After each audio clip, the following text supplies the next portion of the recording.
Right, we're in for a mini video. I know that doesn't mean it's going to be short. The heck? Oh, you're not. Hey, that's my seat. Move. No, move. That's my seat.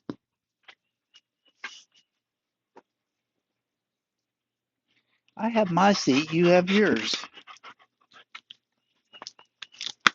You sit over here. Ow. Big rut. We call.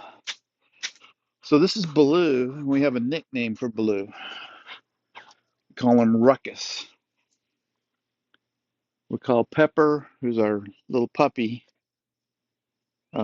Chaos, and then we call Luna Noise. She's the big German Shepherd. So Ruckus and Chaos and Noise, they're nicknames, and it fits them really well.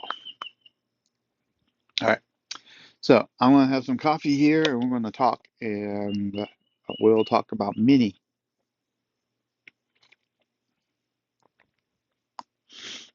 So I was reminded last night.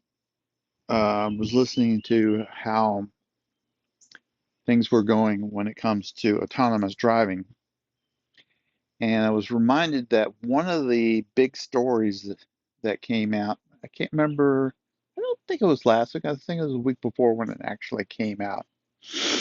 But it was a story I missed as well. The story was that Chat GPT came out with a mini. They call it a mini. Now, the idea behind the mini is that it's powerful, but it's also fast. It's a more finely tuned language model. And this goes and flies in the face of what some people were thinking about when it came to AIs. They were thinking, the AI would just get smarter, smarter, smarter, smarter, smarter. And the guys at ChatGPT realized one of the advantages that could be done is to make something that's not quite as smart, but it's fast and small, and therefore cheaper and easier. And uh, you think about it, and this is what came up in the discussion of getting the autonomous cars running, is that you can have smaller AIs that don't have as much compute processing limitations, but they do something essential or good enough. So this isn't a new concept. A lot of people have talked about, doing AIs that do only calculations or do a specific task, like translating voice to text, things of that nature you could do with the AI. And the reason why this is so big, and a lot of people missed it, was in our general thoughts and discussion, we always think about who's going to have the big one, who's going to have the AI that can learn from itself and get stuff like that. And that's still a big part of AI. But the minis and the way they were discussing it made me realize, oh yeah, there's these optimizations are essential when it comes to uh, getting a compressed enough version that it becomes really useful on something that may not be a supercomputer. and or be extremely large uh, in its capability. Those minis can really make things really good. I'll give you an example that uh, of the minis. A little more coffee before I start. So one of the examples of the mini was that uh, Tesla has multiple brands of their autonomous driving computers in the Teslas. Now, they every time they come out with a new uh, ow, oh, you have to be careful. He really launches. That wasn't too bad, but the every time the Teslas come out, they come out with something, and they have it big, and it runs on the latest software, latest hardware. But then they can squeeze it down and squeeze it down, and as they're doing that, it becomes available at the other hardware sets. There's a little bit of discussion from the users as to which hardware sets they'll eventually not support anymore, and then you can get an update.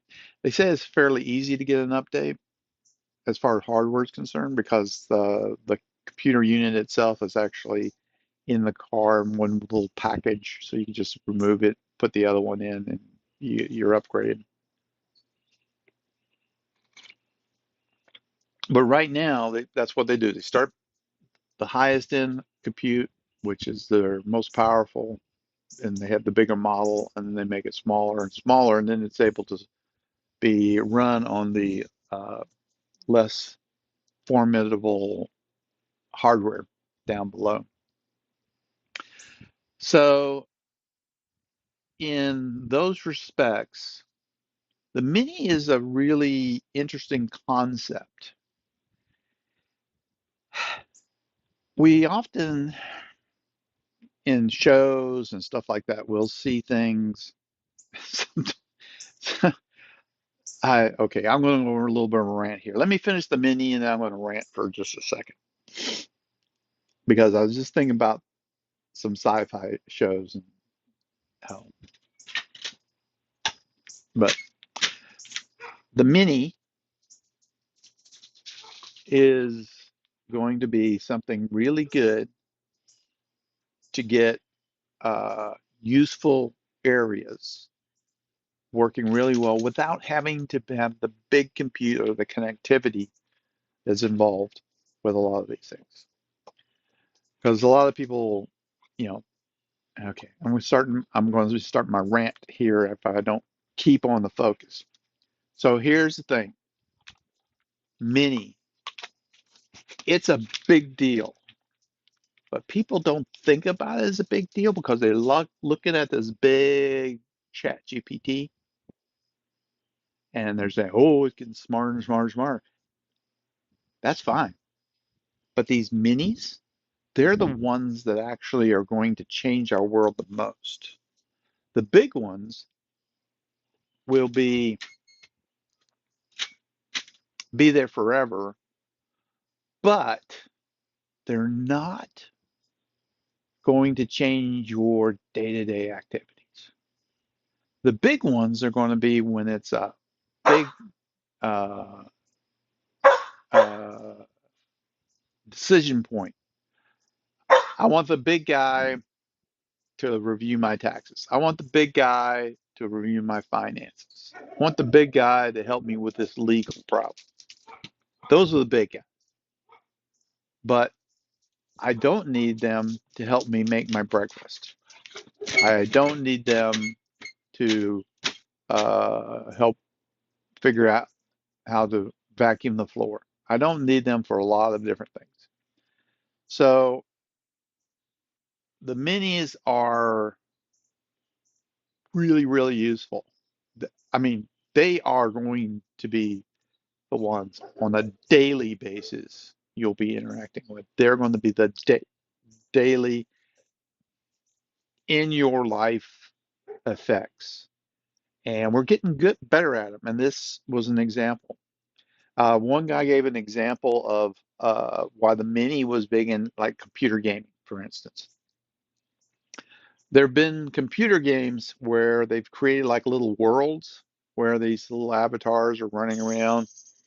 And in the games, the little avatars, they talk, communicate, but they also think. They get to an area, they say, oh, here's all the things going on in this area, and they use the big guy to go figure that out.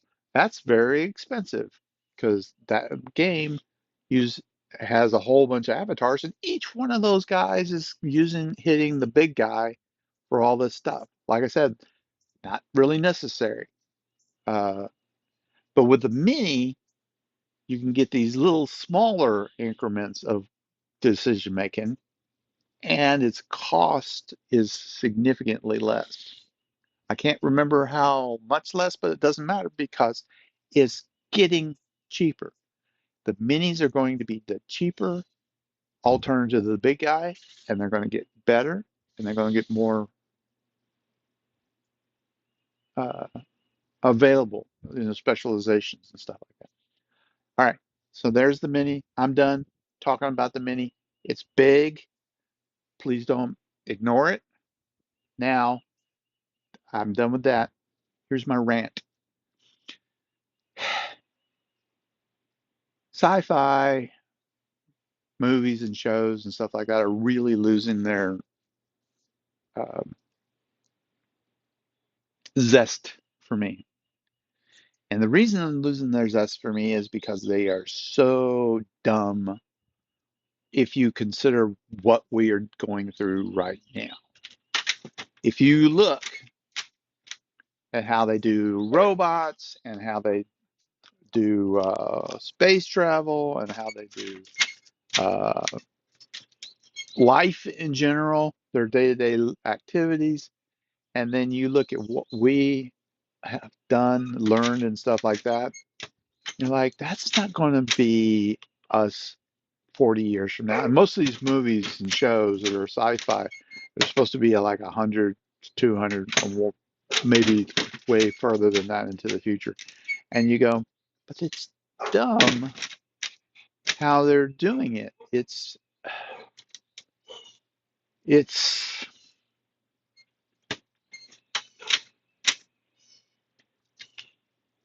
the writers have a poor understanding of applying the technology. One of my least favorite shows, and I couldn't, I had to stop watching it after a little bit, was Westworld. Now, in many shows, you can, if you're into technology, you can say, okay, I'm just going to ignore that stupid part. I'm going to ignore that because it's hard to find somebody that's a writer that understands all those intricacies of technology. So, uh, technologically savvy people will just ignore that. I know people in healthcare, they ignore the medical shows, and people in law ignore a lot of the stuff, stupidity in the legal shows. So there's a lot of similar things. I'm not just saying it's technologists. There's a lot of people that specialize in areas where they go, that's not how it goes. But Westworld was one of those ones that you had a show, and in the show, there's these really hyper intelligent, uh, big, big as far as capable. Uh, they're not humanoids. What are they called? Synthetic humans. And these synthetic humans, the technology they showed it in the show is it's really advanced. The problem with the show was all the minis were missing. They were non-existent. To give you an example of how they non-existent, if you guys have ever seen Blade Runner, the first one, you remember JM who was had a condition where he couldn't go into space, so he was living in Earth, but he was actually a really intelligent biomechanic. And when he got home, there was all these little guys that he had bioengineered that were his friends, and they did different things around his place and stuff like that, entertained him. And that's what I'm talking about. You're trying to tell me that in a show where there's this advanced technology, they don't have a little computer that's running around helping them, little goofy puppy dogs that maybe shit batteries. I don't know, but they're a bunch of little things. It's ridiculous.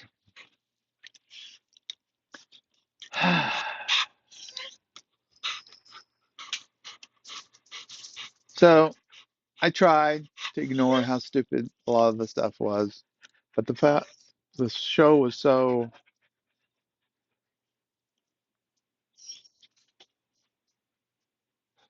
based around technology and how technology could be abused and stuff like that.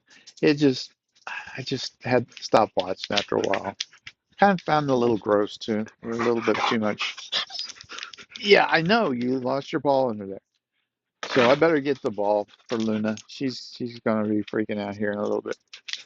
But minis,